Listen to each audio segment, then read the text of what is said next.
Okay.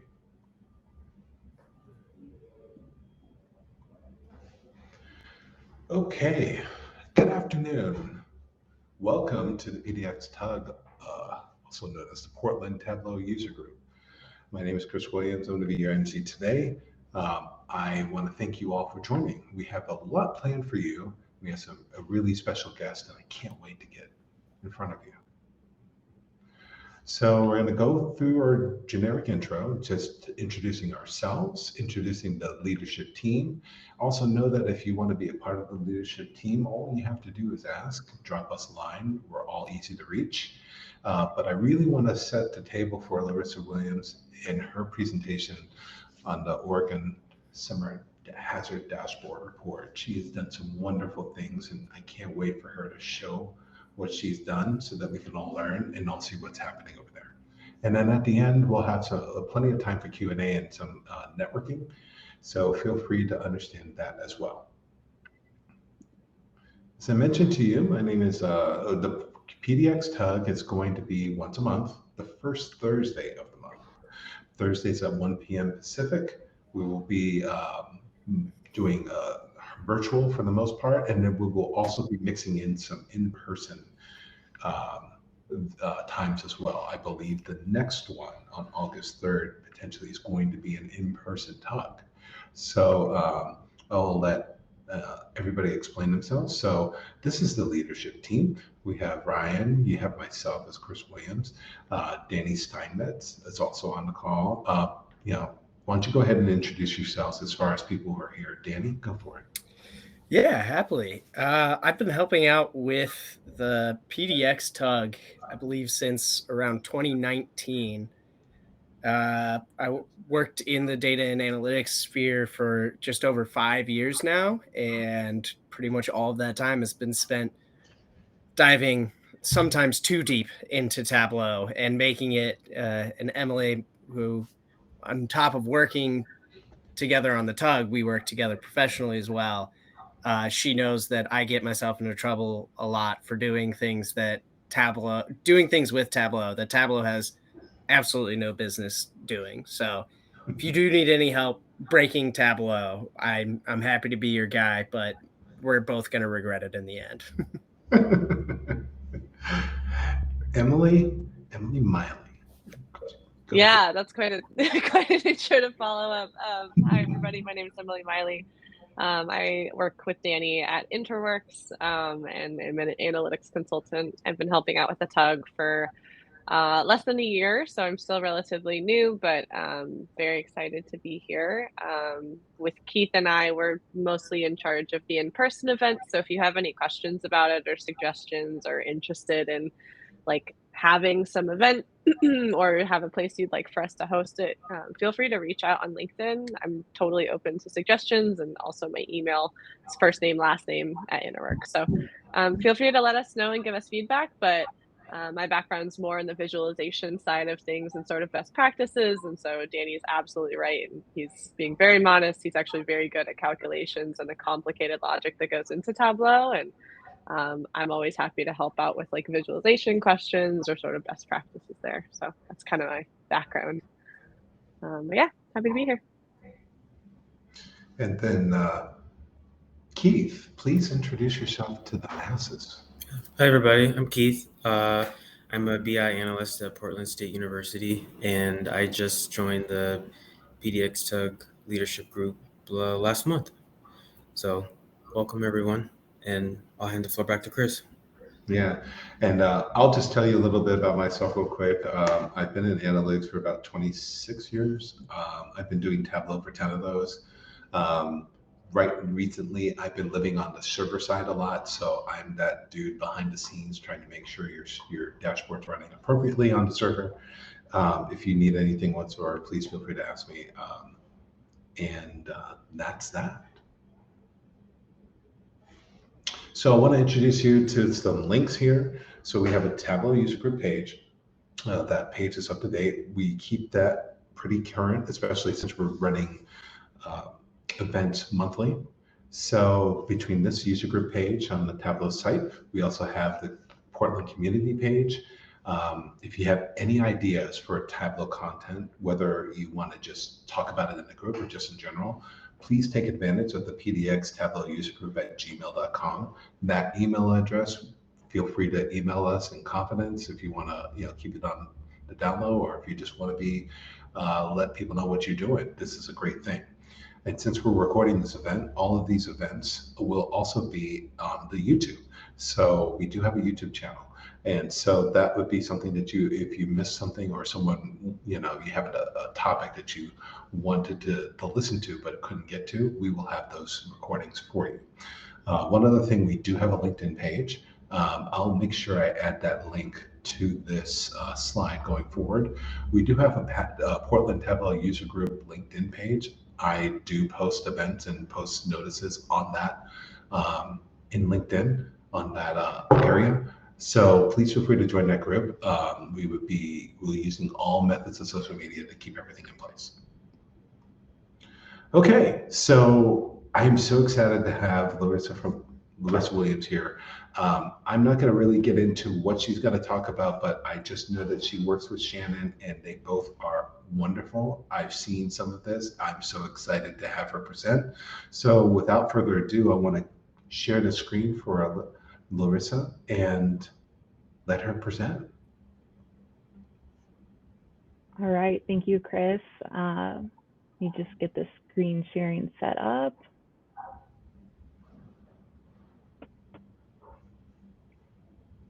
All right, are you able to see my screen now?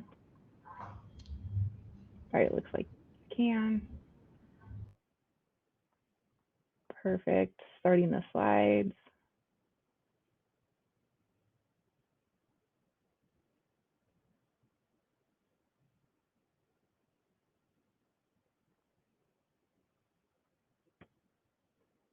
It's taking a moment, sorry about that.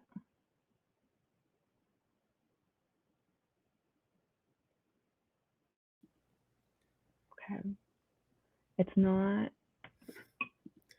We're just facing all the technology woes today.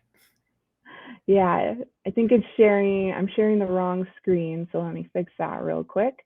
But I can introduce myself as I'm doing this part. So my name is Larissa Williams. My pronouns are she, hers, and I am a syndromic surveillance informaticist with the Oregon Health Authority. And if you don't know what that means, that's okay. I wouldn't have known until a couple years ago either. But I work within acute and communicable disease prevention in the public health division at OHA.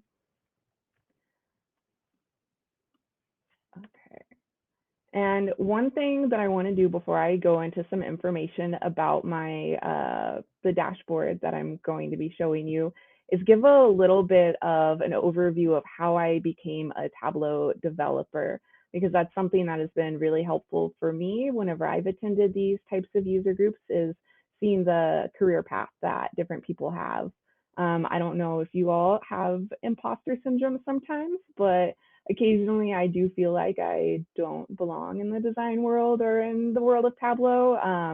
And so it's just really helpful to see that lots of people have similar backgrounds and have come from many different places. So I started off my education at the University of Oregon and got my bachelor's degree in psychology and Spanish. And at that time, I wanted to become a clinical psychologist, which requires getting a PhD and about 6 years of grad school. So as a stepping stone to that, I got my master's degree in prevention science, which is very similar to public health, with a bit more of a focus on research. And it was something that I really enjoyed. However, grad school is extremely difficult and time consuming and stressful, especially if you have to work while you're in school. So that was a rough couple of years. But after that, I graduated and I started working full time as an early childhood program consultant, where I helped early childhood programs evaluate how well their program was doing at helping children and families in the ways that they wanted to help them. And I found that I really, really loved working and only having to work full time and not having school afterwards. And so I decided I did not want to spend 6 more years in grad school to become a psychologist, and that having, you know, a master's or even like a bachelor's degree or no degree was pretty sufficient in the workforce, and that getting more hands-on experience was going to be more helpful for me for the types of things that I wanted to do with my life. And so I went into working in public health. My first position in the field was as a data quality analyst, which means that I got to work with tons of different types of data, with tens and hundreds of millions of rows of data and thousands of fields, which was a really great experience. And that's how I started using Tableau, was to make internal dashboards for my team to monitor data quality issues as they came up. And that's where I learned to use Tableau, working with a ton of data, which was its own particular challenge, with having tens of millions of rows of data at a time. My dashboards were very inefficient at first and would take maybe an hour to load if I changed a filter or something like that. So I had to quickly figure out how to use Tableau Prep and do more data aggregation farther upstream in our database in Microsoft SQL Server, which really helped with dashboard efficiency. So after teaching myself some Tableau, I was asked to start leading my section's Tableau user group, and I did that for about a year, which is what brought me to this group, because I had never really attended any user groups and didn't know how to lead them. So I just kind of watched some of these videos, started attending, and used that as a template to help me lead our group. And I got to learn so much about different people and their journey in Tableau, and that's been really helpful for me. Now in my current position, I am a syndromic surveillance informaticist, and we'll get into what that means in a little bit. But I'm continuing to use Tableau and have a wonderful team now of folks that can help me. And that's really what I love about the program and the community, is that support. And yeah, so continuing to learn Tableau, I still have a lot to learn. And what I've taken on now is managing the Oregon Summer Hazard Report.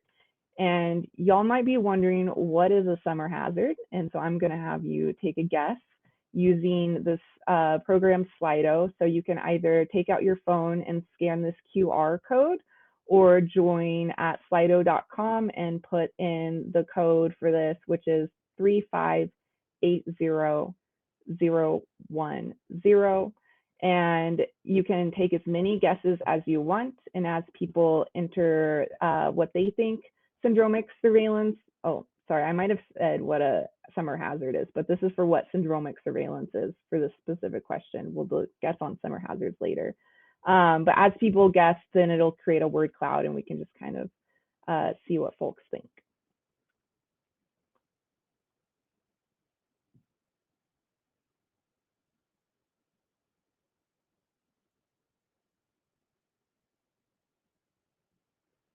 Right, so we have one guess of monitoring trending symptoms.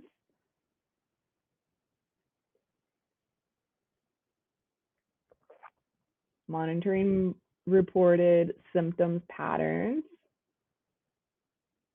Monitoring trends of symptoms for various diseases. Measuring symptoms in a community.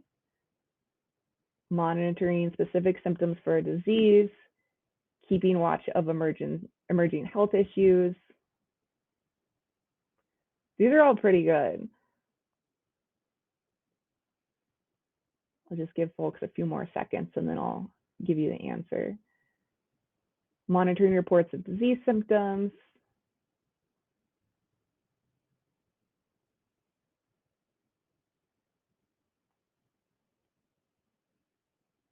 All right, so I think multiple have said monitoring reported symptom patterns.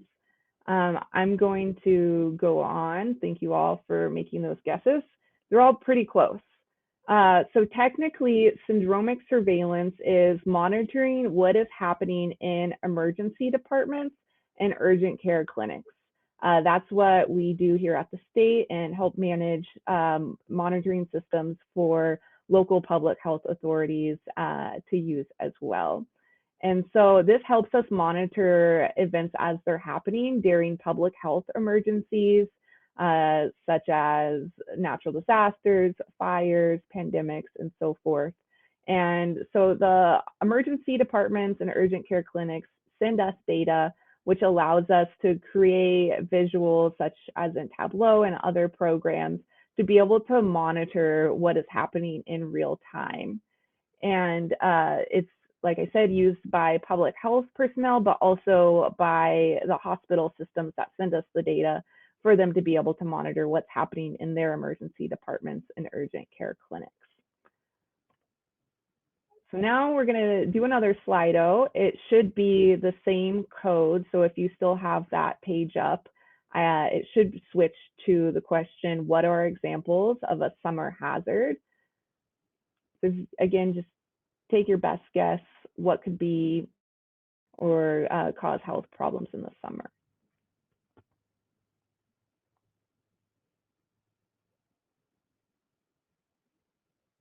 Right, we have a few heat strokes, smoke, heat,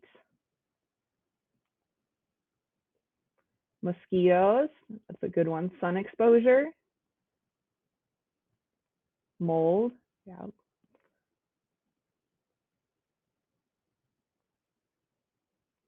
Dehydration, yeah, that's a good one.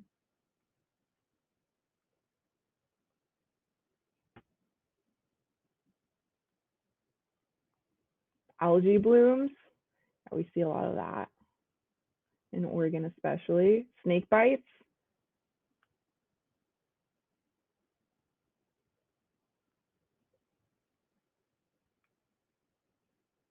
right, I'll give y'all a few more seconds.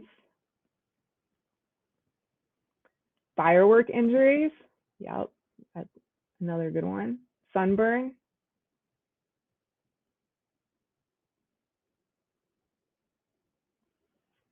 okay, and wildfires. These are all great. Thank you for taking a guess. I'm gonna go ahead and move on. And then we'll go into the dashboard so I can show you the summer hazards that we are reporting on here at the state.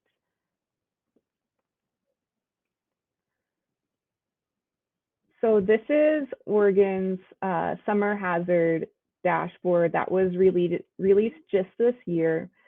It has tabs up top that can link you to different pages on different types of hazards, including heat-related hazards, submersion, which is non-fatal drowning, or incidents where people are submerged underwater that aren't fatal, incidents related to fire and smoke, and then air quality. So a lot of what you all said was pretty close to the sorts of things that we're monitoring. A lot of those might not be in our dashboard, but we still have epidemiologists and other people looking into those things. This first page on the summer hazard dashboard provides a summary of what the dashboard is about, which it contains daily counts of emergency department and urgent care visits in Oregon related to these different hazards that we were talking about. It has instructions on how to read the charts, explanations of what we're seeing, and visualizations that are updated with new data each Monday that can be filtered by year. So you can see what types of patterns were happening in previous years compared to the current year. And then there are descriptions for each visual that we change each week if needed, if patterns are looking any different. So this was just a general overview page that has a chart on the total number of visits to emergency departments and urgent care centers. Under the heat-related tab, we have visualizations specific to heat-related illness. And you can see there's, oh, the page refreshed. There's different trends each year where we see spikes in heat-related illness at different times during each month. typically, as expected, related to the weather and actual heat.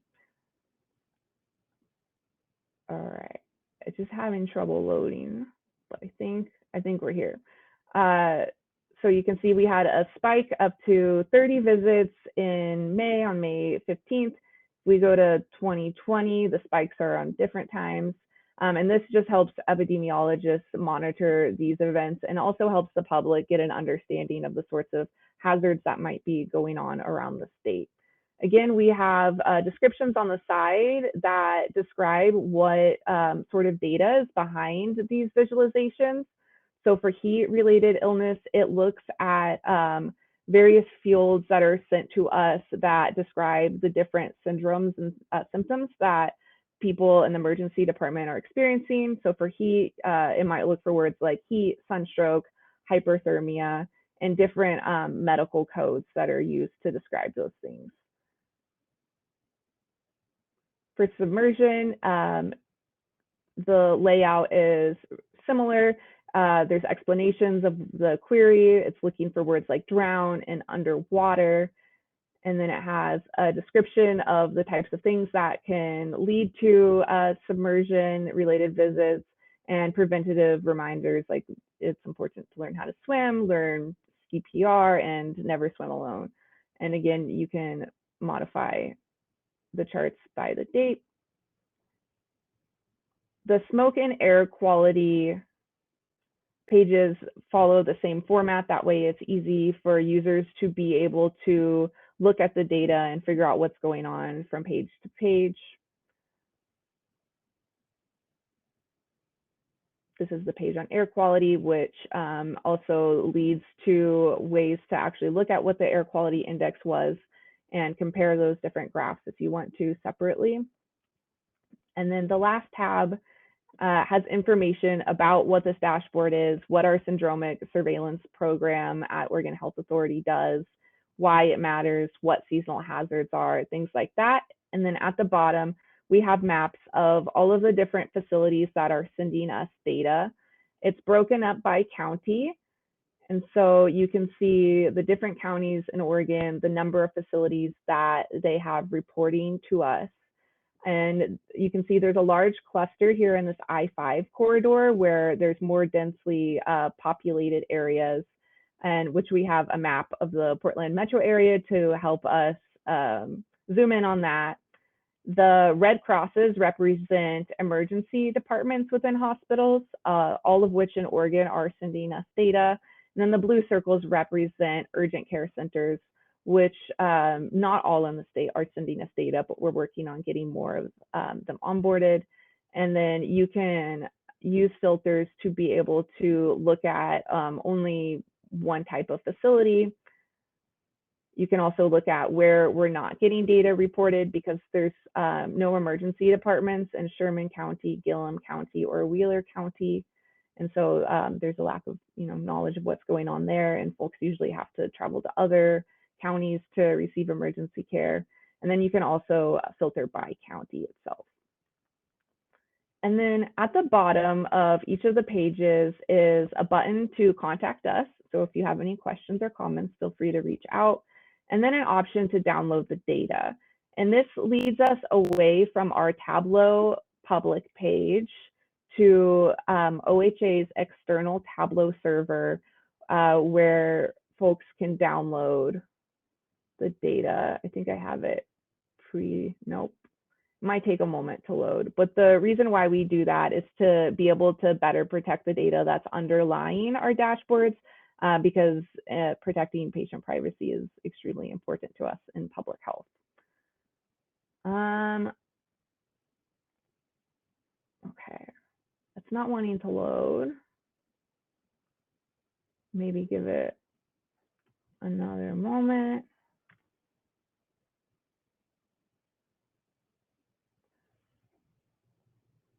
Okay. Even if it doesn't load, I can kind of describe what's on the page. It's just data tables of what was underlying the different visualizations on the main dashboard.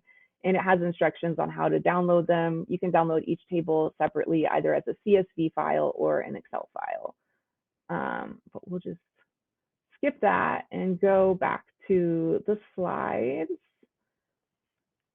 And just a quick note, this dashboard was developed by OHA staff, including Shannon Elaine, who has presented at previous user groups meetings for PDX Tug, and then our partners at Deloitte. So now that I've shown you the summer hazard dashboard, I'm wondering if you all notice anything that could be considered an accessibility feature that makes the dashboard easier to understand, to visualize, or to understand what the visuals are and what the content in the dashboard is.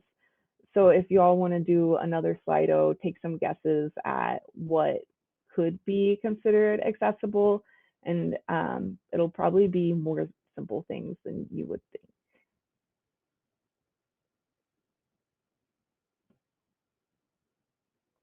And thank you. Somebody put the link to the dashboard in the chat.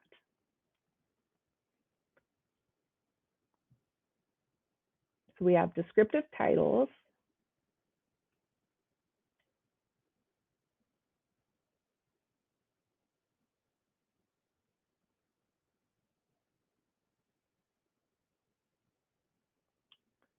Readable text with size and contrast, high contrast colors.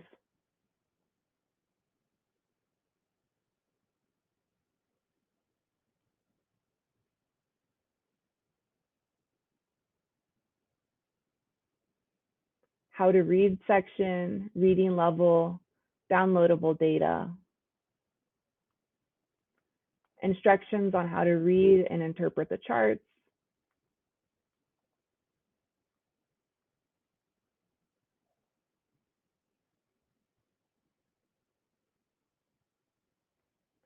Data graphic, not just written content.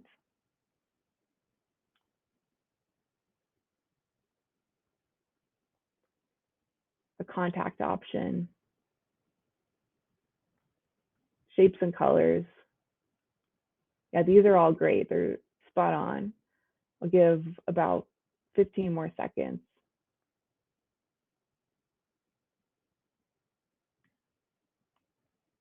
Downloadable data.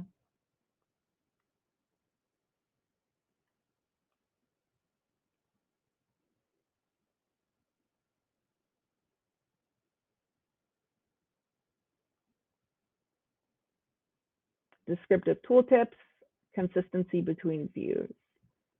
Nice. These are all spot on. It seems like you all have some experience with making dashboards accessible, so that's awesome. So this dashboard complies with OHA's accessibility guide, which we have an external facing version that I'll put in the chat maybe after this because it won't let me copy it right now. But it has a whole list of things and instructions on how to make dashboards accessible when using Tableau.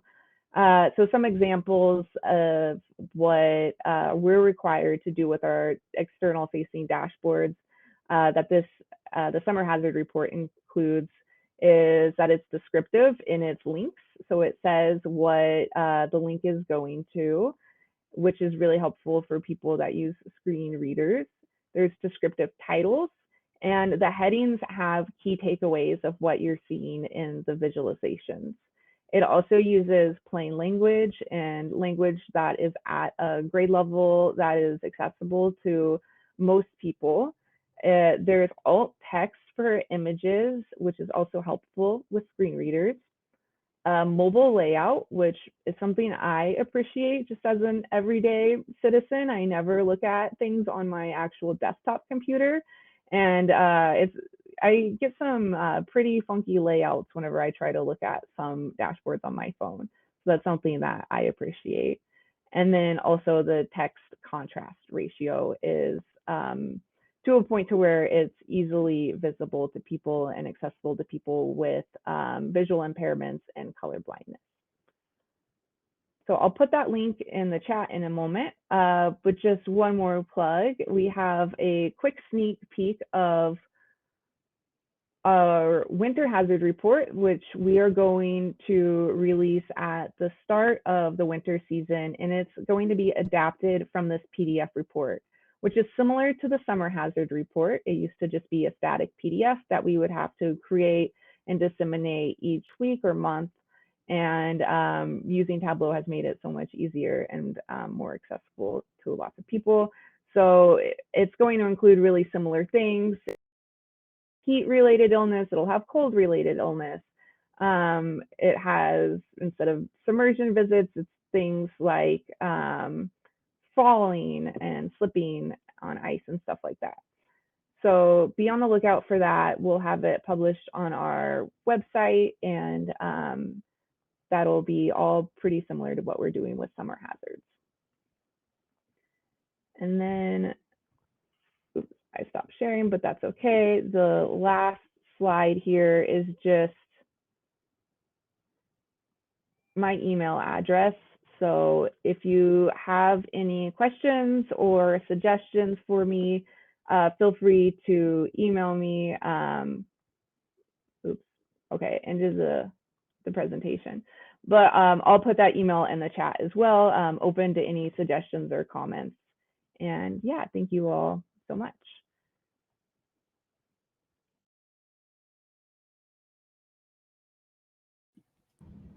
That's wonderful. And I actually went to the site and was able to download some stuff fine. So I think it was maybe some hiccup going on, but don't worry about it. That was a tremendous presentation. I kind of want to open the floor to anybody who has any questions or comments. Please feel free. I don't think I have to unmute anybody, but they should be able to ask questions. If you don't want to talk, please type it in the chat. Let's start some dialogue.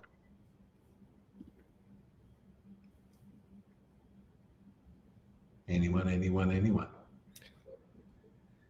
I know I just want to call out, kind of echo what I wrote in the chat. Oh, excuse me. I really like the idea of calling out where data is absent, and instead of just having that kind of, ambiguous unknown of a null, being able to call out some of that, like where the facility type is not listed or not available or anything like that. I really appreciate that. I also really like the data download, because I do have it a lot where clients will want to have a data download, but there are, PPI concerns and stuff like that we have to stick to.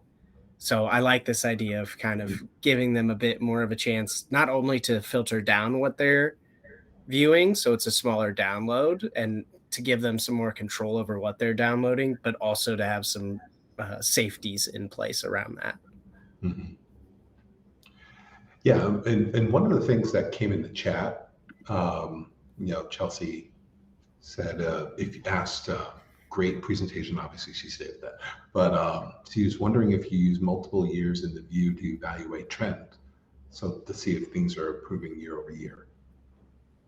Yeah, that is one reason why we have those multiple years, is to look at the trends and see if the levels are within an expected range, and see if those spikes are more severe or typical from previous years.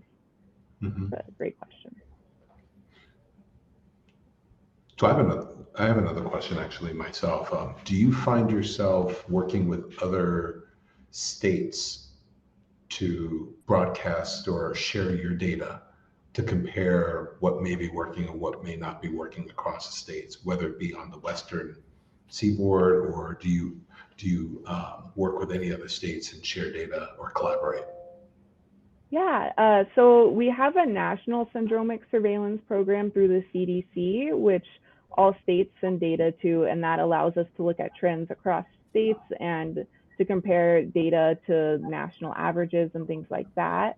Our team also meets regularly with the states around us, so Alaska, Idaho, Washington, and I believe a few others, Montana. And that has been really helpful because we experience similar things, especially with weather patterns and stuff like that in the Pacific Northwest. So that has been very helpful. And then we do a lot of sharing of things like the underlying text that we're querying for different things like a fall or a submersion. There are a billion different ways that we could do that. And there's lots of different analysts who have taken a lot of time to create those types of queries, especially with free text things. And that has been really helpful to collaborate with other states about.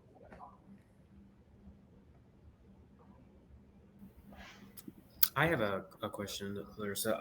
You mentioned earlier how you used leverage Tableau Prep and sort of reducing the loads on some of the dashboards. I was just curious if Tableau Prep was a part of this particular dashboard that you just demoed, and if so, could you just share a little bit about the process and how that went for you and anyone that helped you on the this particular dashboard? Yeah, that's a great question. Tableau Prep is used a lot underlying this data. For, as far as I'm aware, all of our public-facing dashboards, we use Tableau Prep first to be able to ensure that people's privacy is secured. And so we use Tableau or use Prep to aggregate the data and then to remove it from any possible identifiers and ensure that each data source is pretty separate even from others. So a lot of the times we create multiple data sources within the same prep flow to go into one dashboard. Shannon Elaine is commenting in the chat and did a lot of the work on that prep flow. So I don't know if Shannon, you want to add a comment. But I'm managing the dashboard right now, but I didn't do all of the work on the developmental side, which is pretty typical within our team. It's pretty collaborative. Thank you. Yeah. And then it looks like we have a question from Garrett in the chat of what do you feel are some of the most valuable insights that have been drawn off of this information? Yeah, good question. I think something that is of big interest to people, especially the past couple of years, has been incidents related to fire and smoke and extreme heat. And so looking at patterns where all of those things are happening at the same time, or our county users, they're able to disaggregate this to look at incidences in their specific counties and work with other counties to compare. And that has helped us over time be able to predict whenever we do need to have more disaster preparedness things in place. And this type of data is also used in reports that are sent out during specific calls for fire and smoke season, especially as the incidents are happening. So it's kind of like Shannon said in the chat that a lot of these things are thankfully very low incidence, but whenever we start to see spikes, that's whenever we know that we need to be looking into what's going on and communicating that with people that work with communities and on the ground with people to make sure that they have the supplies and the knowledge and things that are really helpful for helping people.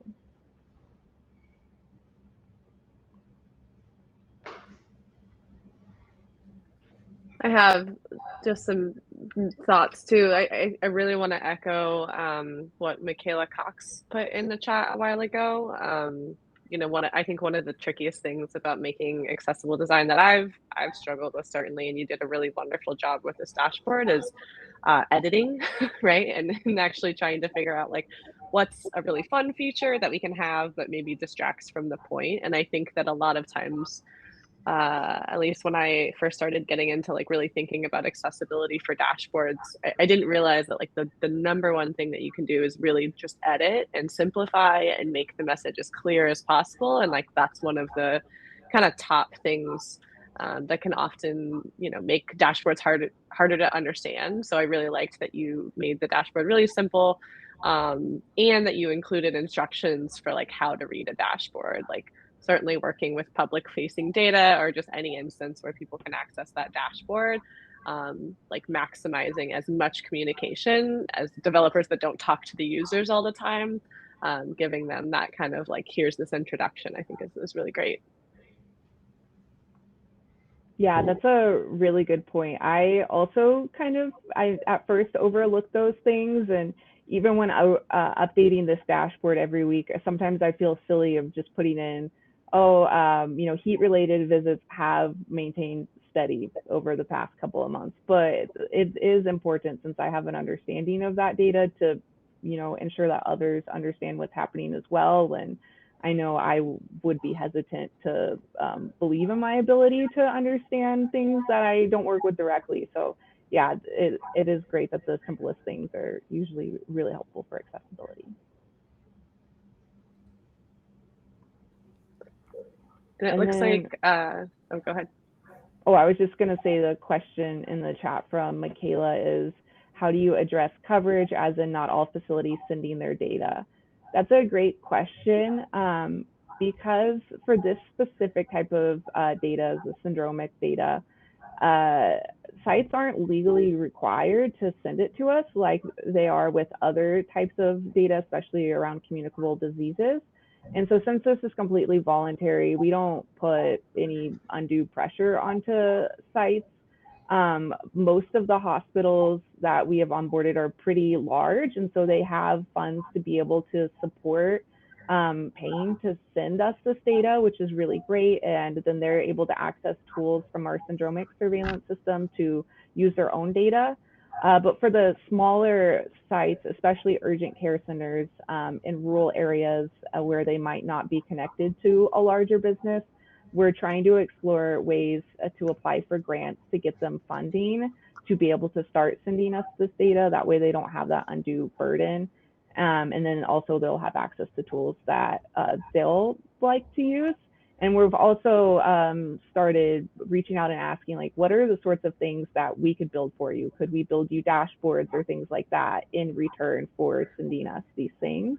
And some sites have been receptive to that, but we're really trying to focus on getting more sites in rural areas of Oregon, especially because there's a lack of healthcare there in general, and different things are going on than in the more populated regions that we have a lot of data on.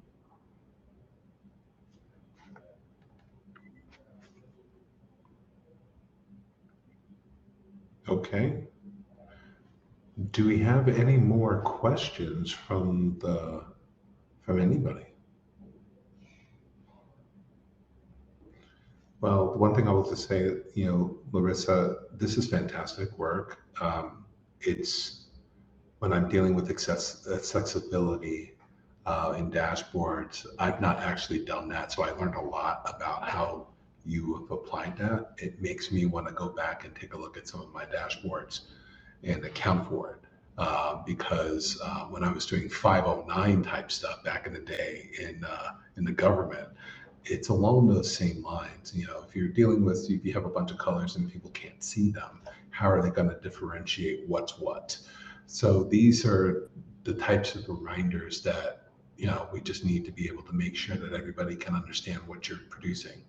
So the work that you're doing, the work that Shannon's done, I mean, it's amazing. And I want to make sure that I, extend our greatest gratitude as the PDX Tug for you taking the time out of your busy schedule to present to us today. Thank you so very much. It was excellent. Thank you. I appreciate that. And thank you all for leading this work. It's been a really great resource for me throughout my career in Tableau. Mm-hmm. And the conversation doesn't have to stop here. So, keep talking about it, keep posting about it. Shannon, Larissa has her information in the chat. Please feel free to interact. I mean, we meet here for an hour the first Thursday. It doesn't keep the conversation going, be able to talk Tableau, be able to pick each other's brains on something. If there's a roadblock, please feel free to reach out to anybody, not just us, but anybody in the group, and let us help you get past it. We are a resource to help everybody around here.